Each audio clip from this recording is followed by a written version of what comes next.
Несмотря на осеннюю погоду, Удмуртия согрела участниц конкурса теплом и гостеприимством. Специально для них провели увлекательную экскурсию в столице республики. Они узнали об истории Ижевска и о том, что в мире и дружбе здесь проживают представители более 100 национальностей. Мен мында бик күп дуслар артырдым. Бу минем өчен бик мөһим. Аларның ички дөньясын турында белдем. Мин үземнең ички дөньям турында әйттем аларга. Никогда они не забудут поездку в Воткинск, на родину Петра Ильича Чайковского.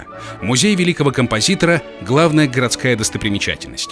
Именно здесь родился и провел свои юные годы создатель великих музыкальных произведений, которые до сих пор, затаив дыхание, слушает весь мир. Минем өчен Чайковскийның йортында булу бик мөһим булды һәм бу мин үзем гомер буена Чайковский музыкасын тыңлап, балетта бит инде Чайковский безнең бердән-бер композиторыбыз, теге бүтән балетлар, зур балетлар Чайковскийның музыкасына язылган. Шуңа күрә минем өчен Чайковскийның бәләкәй чагын күрү, Чайковский туган йортны үз күзләрем белән күрү миңа бик кызык булды.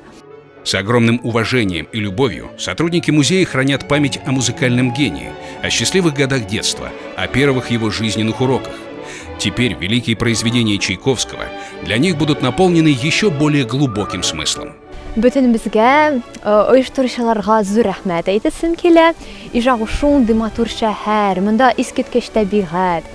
Һәм миңа монда бик ошады.